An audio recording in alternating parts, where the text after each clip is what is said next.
Ladies and gentlemen, good afternoon. We are happy to see you here, and for 60 minutes, together with these 5 gentlemen, we will be sharing the best possible practices and ideas, how to make the social innovation sustainable at your cities, your regions. My name is Tuija Hirvikoski. I'm the president of European Network of Living Labs, and I'm representing 170 labeled living labs. So sooner we will speak about what the living labs actually means. I would like to introduce my colleagues. Mark, you come from UK. Actually, I would like to start by Stéphane, because you have the longest way. You come all the way from Montreal, from Canada. After Stéphane, we will provide the floor for you, Wim, and you will introduce one showcase from the Netherlands. Wim is also my colleague from European Network of Living Labs. And then third speaker will be Artur. You are a Catalan, and you are also a founding member of European Network of Living Labs, and he is the Vice President of European Network of Living Labs. Hans, you are Austrian, and the member of Network of Living Labs. So, no matter whether you belong to the Association of Living Labs, the approach has been growing rapidly, and it's part of the huge transition in innovation processes. The old way, the industrial era, was based on linear innovation processes. We allowed the scientists to do their work, to create new technologies, and then afterwards we focused on knowledge transfer and the beneficiaries like cities, citizens, or the ways how to commercialize the solutions.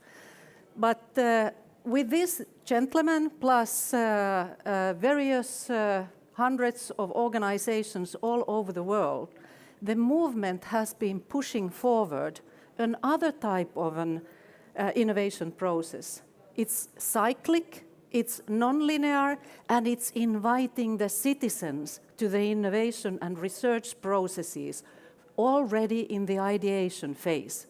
And you bring the citizens, the third sector organizations, SMEs, bigger companies, and so forth, and of course the town hall, with you through all the cyclic phases until the final solution.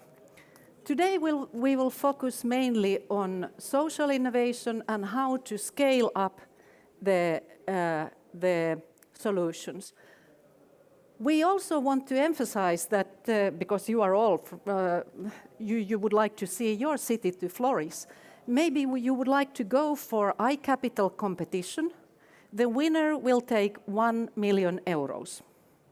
And you can also consider your city as a living lab. And if you are already there, I would strongly emphasize, go for the competition, not because of the money, but it's a great learning process when you engage your multiple stakeholders from your city to the competition. So we have a couple of questions, which if I don't the questions from you, we will focus on these questions. But instead of going for my questions, you have 2 options. I was introduced or asked to introduce you the digital way to do it. So we want to make sure that we together will address your most burning questions and issues. Therefore, we will be using a tool called Ask and Vote that allows you to submit your questions and upvote the ones you would like the most. Throughout the event, you will also be able to express your opinion by rating a session in a poll we have enabled for you. But if you like to do it the traditional way, we will provide you the microphone and I will provide the floor for you. Hopefully there will be some lights so that, because we can't see you. Anyway, time to start. Before that, just briefly later on, if you want to go, I have been working with Living Labs for 25 years, and this is my list of success stories. And if you want to learn more about the projects, you just go to the pictures and you click the icon and you will get to the right web page. But we don't have much time. Therefore, I'm providing Stéphane the floor to you.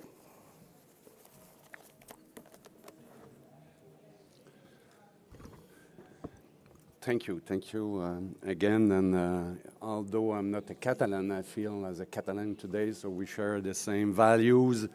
And although I'm coming from far away, I feel home when I come to Barcelona, so thank you again.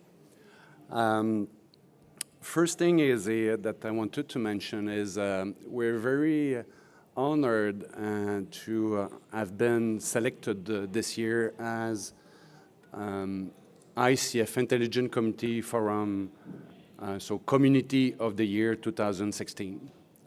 So very proud, but at the same time, it's just giving us an opinion from the outside that we're going in the good direction, and it's only the beginning as a community, not as a city, not as a public administration. So it's only a beginning, but we've accomplished many things, delivered many things in only a matter of 2 years now. That was just also a continuation of progress and project and initiative that was already underway for years. So this is my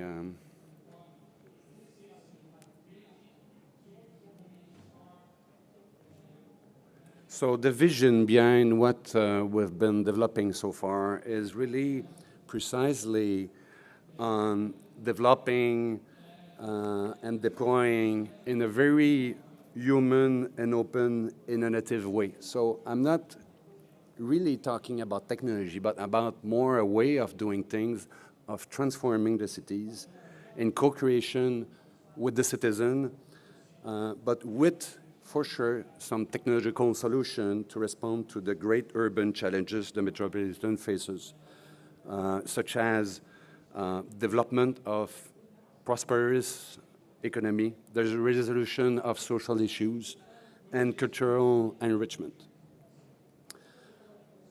The one way we have taken to operationalize this vision, as an example, is this vision is at the intersection of 3 movements: the Living Lab, BiblioLab, which is I'm going to be talking more in a few minutes, with a mix of library, art, and technology. The Living Lab approach is used as a facilitator of the relationship between technological experiments and their social implication. On one hand, to connect and to create solution with the ecosystem of actors, including citizens, of course, at the center of it, and on the other, to facilitate the appropriation of the innovation and to empower the people. So at the heart of the project is the taking care ID, people, community, and commons. Finally, why BiblioLab? Because, of course, we're talking about public library in this project specifically. The primary question was how to renew the experience of libraries to respond to the needs and creative capacity of citizens.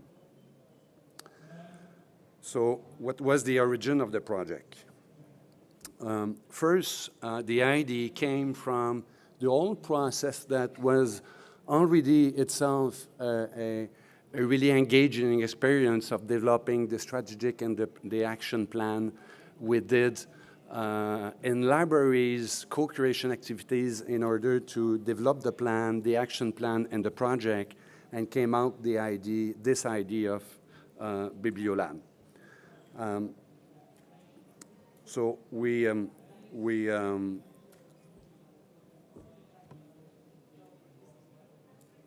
Sorry. So we implement various innovative devices based on co-creation with citizens and all the stakeholders. And depending the issues and the nature of the solution that we solve, among them hackathon, of course, co-design, workshop, open forums, cooperation, etc., etc. So we leverage the entrepreneurial ecosystem and the community and share an action plan around several sectors of social utility, around smart mobility, participatory democracy, and digital public services. So we launched in fall 2004 this great citizen conversation in library and one of the projects was really about developing the digital literacy and a living lab to transform library as accessible, technological, inclusive, and human place. So it was a trigger to the program. So as we move along, we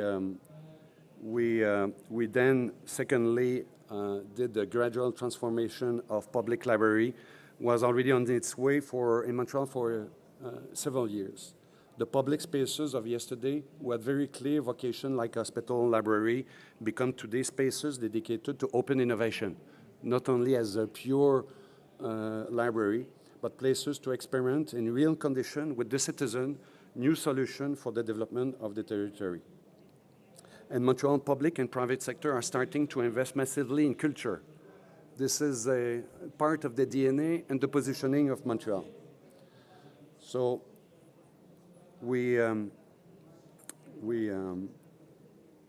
excuse me. So we developed a recognized experience and living lab that already started a few years ago. Sorry, I have a connectivity issue. And that we started with the health sector experiencing through the living lab approach in a place that we call SAT, that is a mix of art and technology with a dome that we develop on the living lab approach that then we transport to the library.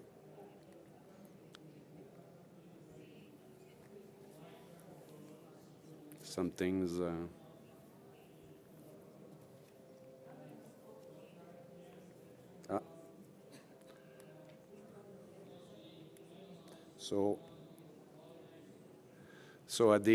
So we created a third space called BiblioLab that is now in year one, where you have storytelling, video, cartography, et cetera, and multiple ways of experience. All this into libraries.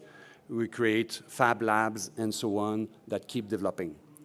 So we use the library that used to be a classic place only for books as a very innovation hub, and to use this as a leverage to create a totally different mindset around culture of innovation, about shared smart city strategy, and that will have an impact on our own organization and our own community as well, and to develop the best practice community. Thank you.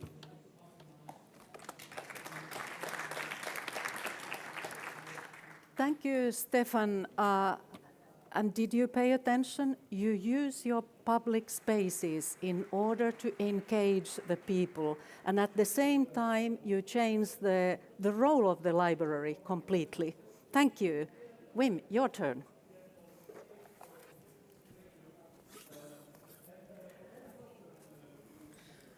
Good afternoon.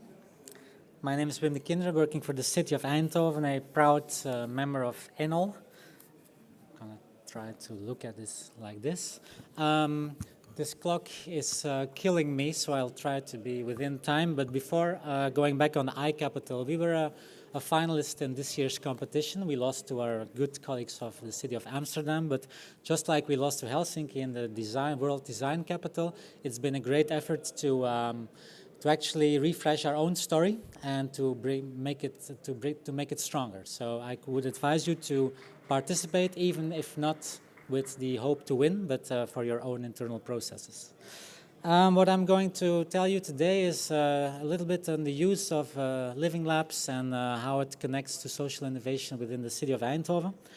And I have to start with this slide, which I'm not going to read out loud. You can read yourself. But it basically says in our city coalition agreement, living labs is put as a central concept of our future activities. And it mentions the topic of smart city. And actually, this was already wrong, because in Eindhoven we are moving from a smart city to a smart society focus. So whereas in smart city there's in particular an efficiency focus, in smart society for us the focus is on the quality of life in the city. It is about smart solutions for daily problems, really daily problems, and also the big societal challenges, not in a top-down way, but really in a co-creation process with our citizens, so solutions using technology, but not with technology as a goal. Very important is that it's an inclusive story. And Eindhoven, no smart society without smart participation for all, and all this is based on a Eindhoven tradition of innovation. It may seem contradictory, but we have, I think we can really say that we have a tradition in innovation, having been for a long time a one-company town, basically founded by the company of Philips. What are the goals of our Smart Society implementation program? It is very much a transformation process, and as a local government, we are there to facilitate this process, which is also affecting us as an organization very much. The last point you see here on prioritizing our city capacity, it's about redirecting current resources, but also finding our new role in a quadruple helix kind of working together. The Smart Society implementation program is all about accelerating what we try to do, of course, spreading the results, communication is very important, and creating these framework conditions, which is very important, because if we want anyone to join us in this effort and to connect and to experiment, it is important that we create a safe environment in which people feel not only have the liberty to experiment, but also feel safe to do so. We have a number of action lines in our Smart Society implementation programs. I will detail them, a few of them, in the next slides. And around these action lines, you see a number of the roadmaps that we are or will be writing, more in particular with our technical university. And the city is very much into roadmaps these days, building long-term visions, but not hindering us in doing short-term actions. And that's the balance we try to seek. We do want to lay out a path for the future, but doing things today which don't lock us in future developments. It's not an easy task, but I think we do it. And integrating design thinking in this whole effort is important as well, and taking very much inspiration from the city of Helsinki in this case, actually. We are, you see here, Covenant TUE, that's the Technical University of Eindhoven. They are helping us in writing these roadmaps, and as such, with this strategic partnership with our university, we really tap into their knowledge on technology, design, and innovation. You see here this data and connectivity action line. The second one is very much on creating common infrastructure, shared infrastructures on which companies, citizens can plug in. The data one is very much related to open data platforms, which every city these days has. But we as a city have developed our open data principles. It is hard to read, but you will read at the end. We have created these to make sure what we stand for as a public authority in generating and using and distributing data, which basically means that we do this in all respect for privacy and others. We have done the same for Internet of Things activities, which are very much up and coming, of course. And this is the safe environment we're trying to create within our city.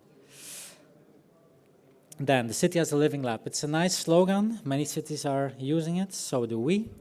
I'm saying it like this because it's like that, but I do think we have a few nice examples, and I'm going to detail two to share with you. On the top right picture here, you see a, it's not very clear what it is, but basically it's one of the most busy party streets in the Netherlands. And it's being used as a living lab for security issues. So there's a lot going on Friday night, on Saturday night. People tend to start discussing, there's some aggression sometimes. And by having installed a whole installation of measurements, we are able to predict actually when and where a fight will happen. And we are able to change the atmosphere in the streets by modifying the sound and the color of the light. This is an example of a very successful, I can say, living lab, but which has grown very organically. The structure around it is quite weak. And we also depend to a large extent on a number of technology suppliers. So there's a big risk of lock-in. So this is the challenge in this living lab, to really open it up and allow the participation of other actors. The second one is starting literally today, which is the implementation of our roadmap on urban lighting. This is the schedule, and I need to speed up. This is the schedule on how we did an innovative public procurement process, which ended up with a contract having been signed 2 or 3 weeks ago with two companies, Heijmans, a large construction company, and Philips as a lighting provider. And what we are going to do in the next 15 years is renew our urban lighting grid into a smart grid on which all actors in the city, including companies and citizens, can plug in. So it's going to be an open system generating and distributing data. And on top, we'll have a new lighting system. And in this whole process, the involvement of citizens and using living labs will be a core issue. Our Smart Society program is also much on community building and ecosystem strengthening. You see a whole lot of logos. I just want to mention 3, which is about reaching out to Europe and the world.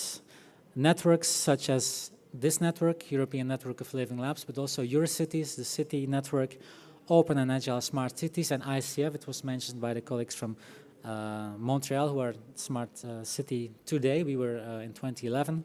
Are very much on our radar to reach out and connect.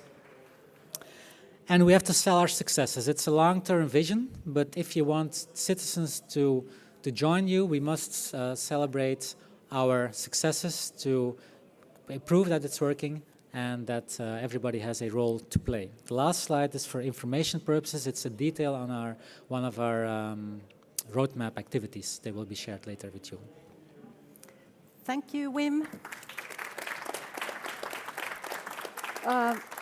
Ladies and gentlemen, please use your ask and vote device, because soon you will have the chance to get answers from our speakers.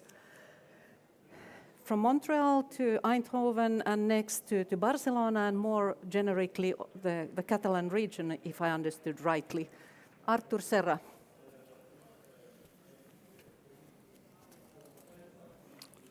Okay, thank you, Tuija. I will go to the point. This is a CityLAB project, and this is an experimental project that has been approved a couple of weeks ago by the Generalitat government, in which I2CAT is the coordinator. And we'll try to follow at the theoretical level this scheme from Carlota Pérez, is the economist in London. And this scheme helps us to situate where we are in the ICT cycle. This economist has studied the last 5 cycles of technology revolution, and her hypothesis says that we are just in the middle. All its technological cycles normally has two moments: the moment of technology push, then comes a crash. We are just in the middle of this 2008 crisis. But then there is 2 possibilities: the reversion of this model, and the people are dreaming that it's possible to go back to the previous technology cycles, the automobile, petroleum, etc., or some kind of socialization, democratization of this technological cycle with profound economic, social, political changes. And this is our model. For these new cycles that we are just starting, we need different technologies, and we need different innovation models inside the ICT period. The first technologies we can call ICT, internet, and the second we call the interlabs. Because one thing is to having the infrastructure of the new society, and the other thing is having the new society. In the first cycle, the first moment, what you do is connecting the old society to the new technologies. But you have not transformed the technology, the society. You've just been connected, maybe not all the structures. And the second moment is just when you really develop new social technologies appropriated to this ICT cycle, and you're beginning to work about this well of labs. The labs as the structure, one of the structures that we think that belong to this kind of new period of ICT, where the people not only are connected. We have, for example, in Spain and Catalonia, 100% of the young generation connected, with 50% of unemployment.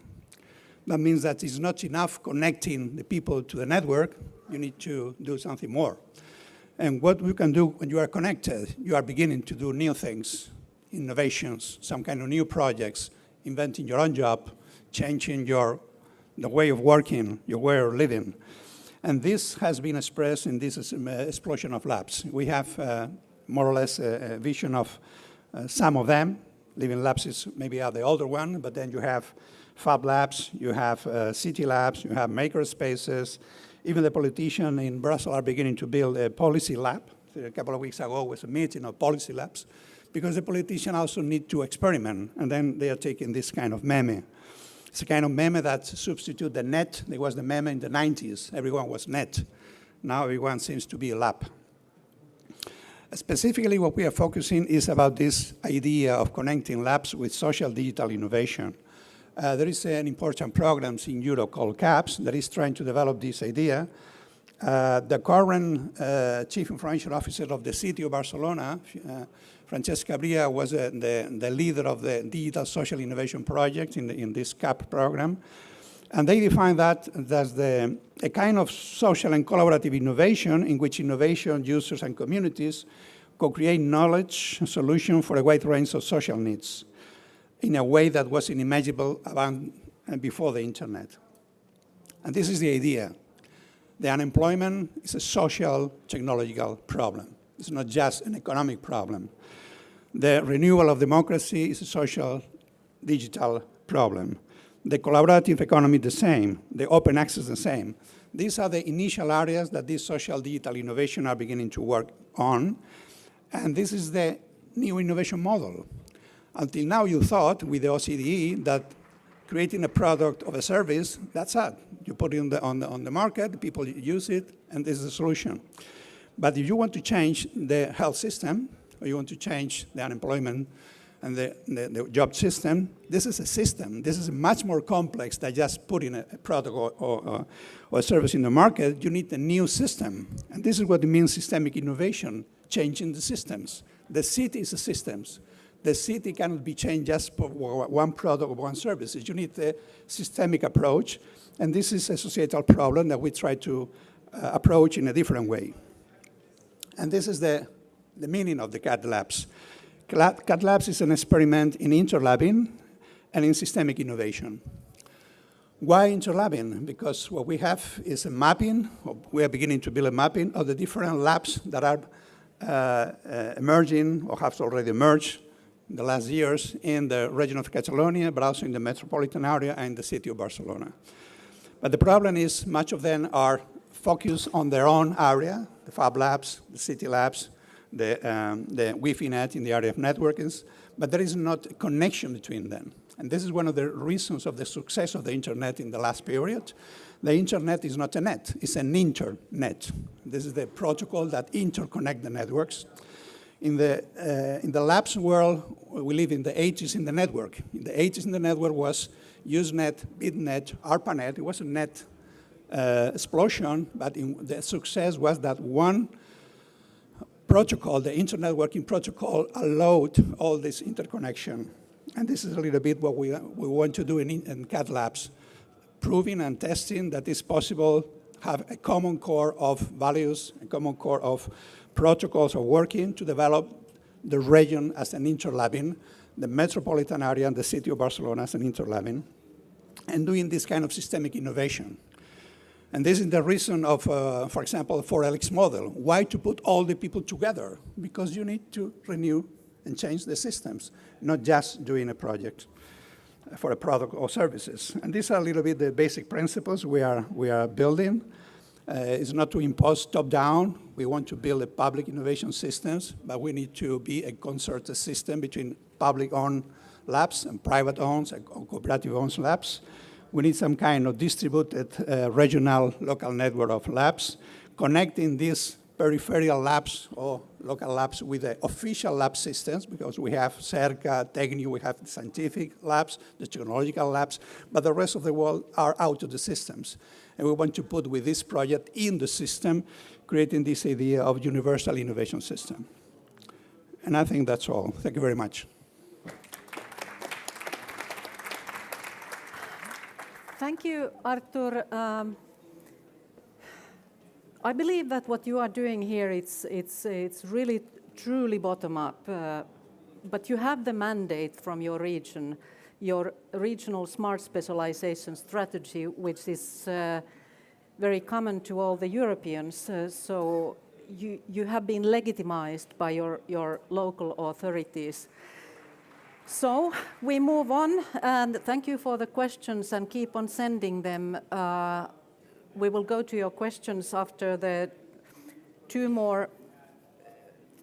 remaining presentations. Mark, it's your turn.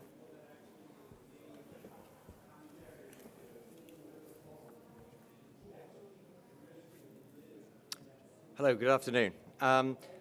I'd like to talk about the role of urban services in the development of social innovation and how innovation around those services can really support social development. I'll come back if you're wondering why there's three guys in a cycle shop in a city in the UK poring over their smartphones. I'll explain all in a moment. So when I say urban services, what do I mean? I mean the services really that are on the picture here. You might understand them as sort of city services, but the citizens who really we're talking to might know them as day-to-day services, or sometimes even the services that they take for granted. My organisation, Ferrovial Services, every day is working at about 1,000 places delivering these kind of services. Okay, so this slide is to really talk about social innovation in the UK context. We have a reasonable definition of social innovation in the middle. It's an innovation that benefits society and addresses their needs. The drivers along the top are the sort of elements that are part of a social innovation. Really, this sense of connection. And it doesn't have to be between organisations, it could be between people and different groups. But when it is about organisation, it's not about large organisations, just about large organisations. It's not about small organisations, it's about all types of organisations and this principle of connecting and collaborating. It has to be people-centric. I think the sense of this session this afternoon is all about citizen centricity, and that has to be part of this. It's talking about merging of public, private and philanthropic capital. And by capital, we don't just mean money. This could be any kind of resources. It could be goodwill, it could be time, it could be any sort of contribution. And the last part on the right at the top is this 360 impact. We're used to this triple bottom line scenario, and I think measurement. So when we look at Living Labs and the projects that I'll explain in a moment, we're really talking about a holistic measurement because you never quite know what you're going to get. This diagram here is supported on both sides by two important things in the UK context. One is legislation. So the bottom left is this central government support. Legislation in the UK, the Social Value Act, which is when a public service is procured, they request of the tenderer some kind of contribution towards the social needs of that particular area. This is good. This is something we support, and we think it should go further. It's not being 100% implemented, but where it is, it's very good. On the right is an example. Ferrovial Services company in the UK is called Amy. Amy has a relationship here with Birmingham City Council.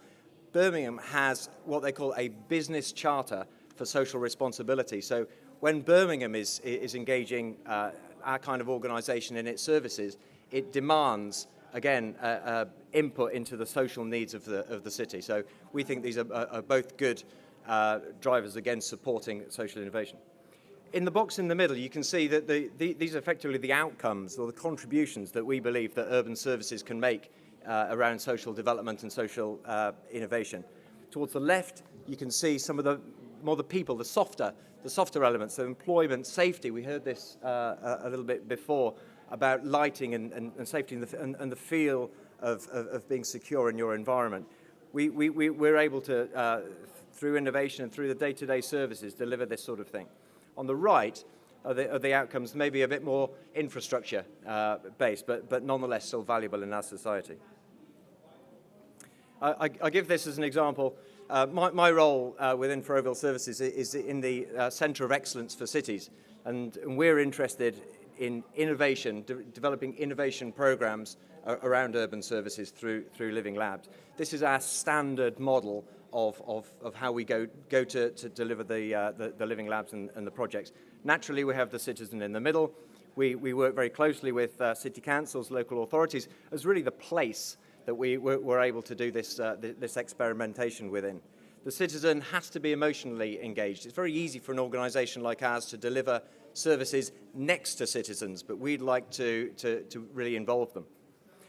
We have academia. Academia are very supportive and very good at this objective, holistic measurement that I talked about before. Workers are important. As an organisation with 96,000 workers, it would be a bit silly if we didn't involve them in some way. So certainly they're involved in our projects. I'll give you some examples now, and then I'll finish with a conclusion. Sheffield Smart Lab was a living lab, an urban lab in our terminology. This was a global competition and based on innovation to solve or try and address two really difficult problems within that particular city, but those problems exist elsewhere. One is around helping people to live independently, and this was mainly focused on older people and people with disabilities. The other one was around energising the city centre and supporting the retail and the small business community. We had 9 winners that we put through a programme, and these guys were able to then actually trial their solutions tailored to the city, in the city. And for each of these examples, I'll give you a quick insight or a quick set of insights for each one. For this particular one, we realized that actually you can throw out really intractable, difficult challenges to the innovation community, small organizations, and they can come up with really good solutions to it. So the sort of solutions that city councils wouldn't naturally build themselves or wouldn't necessarily buy. New models can come out which people find attractive. Community engagement really helps. It doesn't have to be a statutory provider to a client. The community can and will help as well. This is where I relate my picture of people in the cycle shop earlier. We've recruited 150 volunteers, people who use the highway network all the time. These people are now using their smartphones, taking pictures of issues, could be a pothole, but more than that, they're communicating with each other. They're scoring what other people have done. And by this, they're getting a sense of priority. What's really important in the community? And so the insight here is It's a dramatic change to the current model, which is a conversation between service provider and the city council. This is our opportunity to understand whether the way we're doing things, does that suit the citizen? Does that suit the public? Should we be changing things? Is it possible to have a contract that we would tend to have that's dynamic to the differing needs of citizens? Revive is an example in Cambridgeshire, again in the UK. This is a website, as you can see at the top, but also an on-site solution to support reuse, so the sort of sharing of second-hand goods. This is done at recycling centres. What we've found here, and sorry, one of the objectives is really to avoid landfill if we can. We're starting to try and reposition the reuse of second-hand goods as being quite cool. It's trying to appeal to a newer kind of audience, perhaps a younger kind of audience. We're seeing social media light up whenever there's a new item uploaded on the system. People are sharing that about this is an opportunity to get involved and to go and buy that item. My last example is around waste and recycling and contamination, or avoiding contamination of recycling streams. This is where we've introduced lockable bins. It's not a brand new technology in some places, but it certainly is in the UK.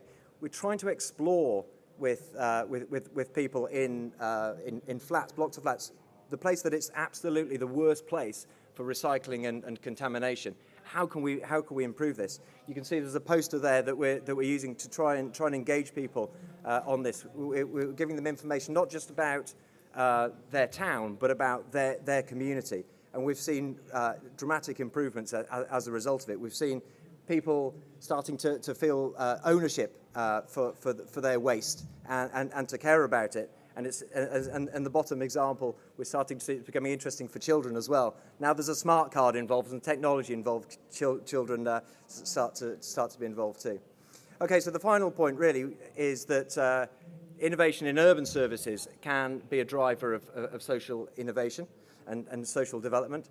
I think we talked about this measurement. Measurement's very important, and delivering a holistic measurement framework so we can understand exactly what's going on. Procurement's a good opportunity. Make the likes of our organisation do more of this, and that's something that we'd encourage.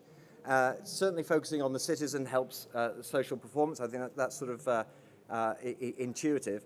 And the last point I'd like to make is that the social development and the financial returns, the commercial returns, can actually live together quite happily. Thank you very much. Thank you, Mark. So it's what we have been hearing many times. It's systemic, it's bottom-up, it's holistic, and it's human-centric. And in order to create real human-centric, you even emphasized that you have to know how to emotionally involve the citizens. Okay, last but not least, Hans. Okay, thank you. Good afternoon. How are you? This was a demonstration how difficult it is to engage citizens. How are you? Fine. Okay. Yes. Thank you for the second chance to work with you. Yeah. I'm Hans Schnitzer. I'm coming from the CityLAB in Graz. We are a non-profit platform from engineers and scientists from different disciplines. We work with a number of cities, with a number of projects. We have got some experience with working with cities and smartening the city, whatever smartening could mean. And now we are in a project which is called the SMAC, the Smart City Coaching Project, where we collect the experience also from other countries, from the Netherlands and from Greece and from Italy, and we try to bring it on the e-learning platform so that everybody is able to learn the Smart City Coaching by doing our training. Well, I guess the background is known well. More and more people move to the cities. The infrastructure is growing much slower than the population. So Graz, the city where I come from, grows about 2 to 3% every year. But the number of schools, the number of parks, and the number of green areas is not growing that fast as the other aspect of the city is. And so there are a lot of challenges, but I guess everybody, a few know this. So we need innovation. That's no question. Well, there are two approaches at least for innovation. One is what we see here at this conference mainly. It is the technology-oriented. You see a lot of new technologies, innovations, close development process, rather specific on mobility or on energy or something like that. On the other hand, we need the people to accept these innovations, to go with these innovations. And this is much more human-centered. It's social innovations. It's an open development process, and it's rather broad. And this is the challenge, and this is also the role we are trying to play with our Smart City Lab in Graz, to cooperate with both sides and to bring also the people to the innovation process. Yeah, innovation. Innovation is necessary. We all conclude it, but it's not so easy to say what innovation is. Most people mix it up with improvement. So if you put an electric motor in a car, it improves the car, but it's not innovative. Yeah? Innovative would be a completely different mobility system, a transport system, and so on. So we try to really work with the people on innovation. Innovation can be product innovation, that's my background, or process innovation. I'm a chemical engineer. Yeah? I'm an alien in this area here. And then we work on system innovation. Innovation is difficult. If you work with companies, every manager is ready to improve. If you say, okay, improve your process, they say, wow, yes. If you change your process, that's risky. Yeah? So innovation, improvement is doing the same thing better, but innovation is doing the better thing. Yeah? And this is very difficult to communicate. So what do we try to innovate? It's always what we have heard in the other presentations, the living space, it's the job opportunities, it's the education. People move to the cities because they are looking for job opportunities. Yeah? They're coming from everywhere in the world, but also from the countryside, culture, leisure, and this is the field of innovation. People do not resist change, but they resist being changed. Yeah? So if I'm going to tell you have to be a vegetarian, meat only once a week, yeah, you will resist. Yeah? But if I work on you and we work together, maybe you say, well, maybe it's a good idea, I change, I try to do my change. So never try to change people. Yeah?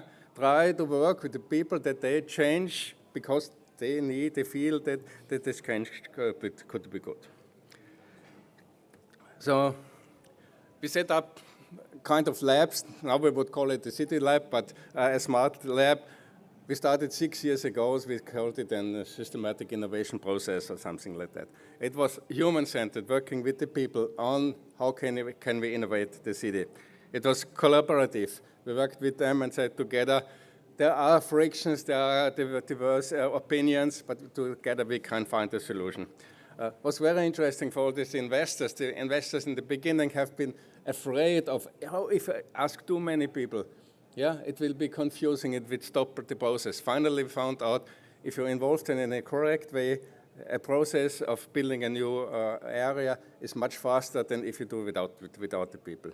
It's experimental, yeah, fail early, fail cheap, yeah. It's iterative, it's always trying and going back and so on. So that's what we did. And one example is, we worked with the city of Graz. And if you want to work with the people, you first have to tell them, what is the challenge? What are we discussing about? Not too general, not just vague, and we want to have a smart. So what is the problem? Is it traffic? Is it light? Is it safety? Is it security? Is it water quality? Is it air quality? To be as focused as possible. Yeah? So you have much more chance with the result if you are very much focused. Invite all stakeholders. They will not come, but you invite all the stakeholders.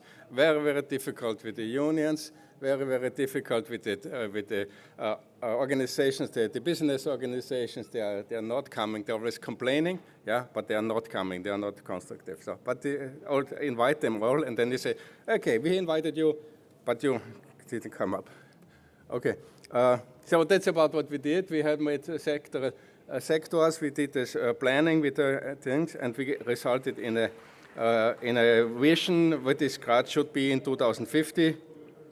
And now the main challenge is, let's say we'd like to finish in this case the lab phase. Now we want to go to the prototype phase. Yeah.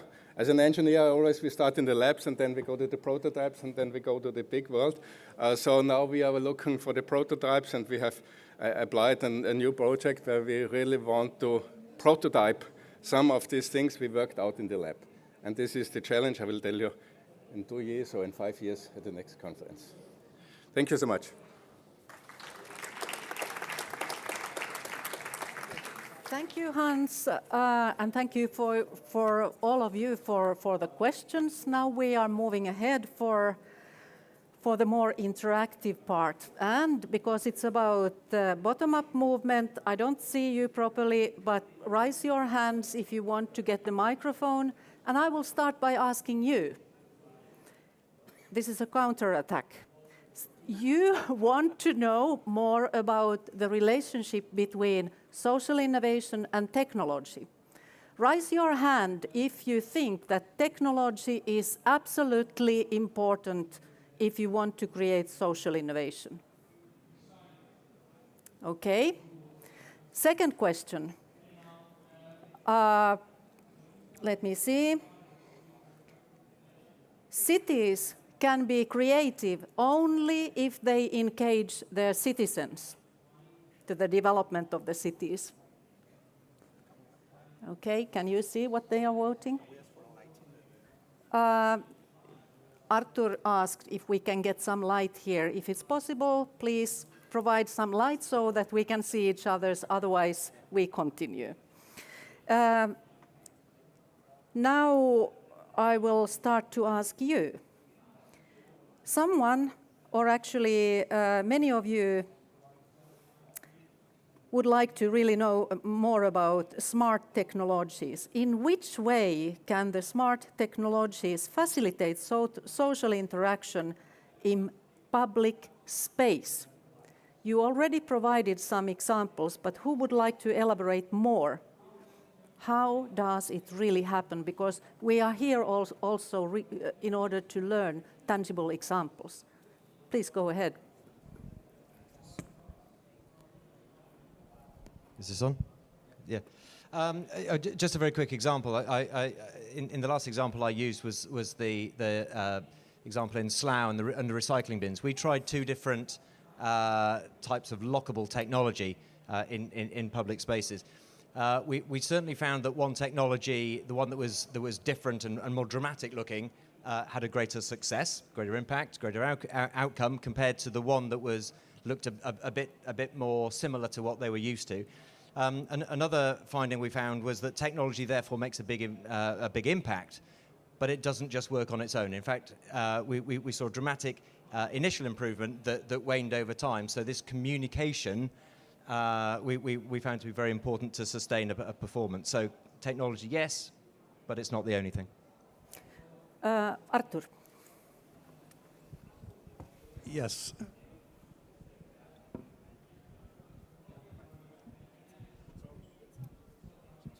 It's on. Okay, an example of technology, the city in Barcelona. The municipality, the city of Barcelona has created a platform for citizens' participation. 4,000 participants in this platform a few months ago, beginning to put proposals, ideas, new ideas for the program of the city of Barcelona. 10,000 proposals, ideas, new ideas were collected. But the problem of this kind of technology is the monopoly of digital. I mean, the digital technology thinks that they are the only technology. And the problem is a lot of citizens are not connected to this technology. And then we need another technology, social technologies, how we can spur the connection of these people to the platform, can we get the knowledge of these people, essentially senior people, people that are not techy, you know. And then you need 2 technologies, because the platform is fine, but the platform is not yet the community, it's just a platform. And then you need a social technology to organize this kind of citizens' laboratories in the neighborhoods that can help training, converse, getting inputs in a physical space. And this is the social technologies. How to organize people is the social technologies. And then the combination of both is interesting. We are just at the beginning of understanding that technology has two meanings, the machine technology and the technology of the people. And we need also technology to organize people, not only to put in place machine. And this is the basic of this social digital innovation process. Okay, so actually you already answered to one of the questions, which was, can it happen without technological innovation? And you are saying, yes, it can. Do you want to continue? Yes, I think what the technology brings there is we use for from a public administration standpoint for years using the same technique, which is going to vote or going to a city council. So when you wanted to express your voice, there was only few channels. And what allows the technology is to diversify the channels and the ways also, so different level of expressing yourself. So it diversify for an audience that is much more fragmented that used to be 10, 20, 30 years ago. So it opened up more channels and more profiles to reach out. So, and I'll give you an example of people that wants to be involved into that process. We just launched an application, very simple application, for which there was absolutely no benefits for the user other than sharing. So it's a crowdsourced application. People were, we knew how people move for what purpose from a point A to a point B. To better understand the mobility on our territory. So people wanted to get involved, and the only benefit was to participate into a contest. We had in few days 10,000 people downloading and using it and so on. But the only purpose was to share the data for the benefits of the whole. So a crowdsourced experience with no benefits other than getting involved. So that's only one angle, but you need to diversify, and that's what the technology brings, is you can open up many channels to get that customer feedback and interaction, not customer, but citizen interaction. Okay, thank you. I will take one more question. How the CityLABs can be organized in a small city, and what is your recommendation to develop it? Now imagine that you are a mayor of a city with, let's say, 50,000 inhabitants. The first one will get the chance to answer. Hans will go for it. Yeah, thank you. I'm working with a small city, a city that has the problems that people move out because they don't have too many jobs there and so. And in the last election, there was a road movement, a basic movement, and they suddenly won 65% of the votes, and now they are in the city parliament. Yeah? And they ask a lot, and then what they could do is ask the people, why did you vote for us? Yeah, what can we do for us? And they really started a fantastic movement together with the people, and now the people are coming back, the kids of the people are coming back to the small city because they say, okay, we can influence how life is going and what we are doing, and they built a dam and made a new swimming pool and things together. And so in small cities, it's even much more important to be very close to the citizens. Yeah, and the mayor there, I guess he knows everybody in his city. Yeah, and he speaks to everybody, and so it's interaction with people is for small cities so important. Apart from being important, it's also, I would say, it's easier. And for big cities, I would say that start with your suburbs, start with the neighborhoods, because within the neighborhood, people know each other's, and then they will start to initiate. Because in too many cases, the idea is coming anyway at the end of the day. It's coming top down. But the smaller it is, it's easier to create bottom-up movements, and then it's truly engaging the citizens. Anyone else want to comment? But, well, you partly, part of my answer would just mention it. I think the difference between a smaller city and a larger one is a combination of tiny communities. So It could start from your boroughs, your local community. It could be based on a shared little problem like how do I clean up the street in front of that intersection and so on. So the issue of how to use Living Lab in a tiny community is not that much different of a smaller village. The difference is now after that there might be the opportunity to scale up faster and see if there are other ways to share it to other communities around. But it starts from, if it starts the right way, from the bottom, it starts with tiny communities to reach out. Anyone knows the CityLAB in Cornellà? Can you raise your hand? Okay, Cornellà is an area in the metropolitan Barcelona, 80,000 people, and they have a laboratory, citizens laboratory since 2007. And the good news is that if you are in Europe, you have funds to funding this kind of infrastructure, because the new regional policy allows you to use structural funds for this knowledge innovation infrastructures in your city. 10 years ago, it was totally a visionary project, because we use structural funds in a different manner. We don't build a sport museum, etc., but the citizens laboratory, and has been sustainable during the time, because the will, the political will, the commitment in the 4 elites in the population. At the moment, I think they have 7,000 CityLABers. I mean, the citizens that has a kind of library in this CityLAB, and it's possible. Okay. Thank you. I would sum up this 1-hour session by emphasizing that it's not only about cities, it's about smart society. And in order to engage the bottom-up movement, social innovation is needed. But in order to scale it up, technology is marvelous. With these words, we are looking forward to collaborate with you in various different ways. I will be here, my colleagues will be here during the break if you want to continue the discussions. Thank you very much.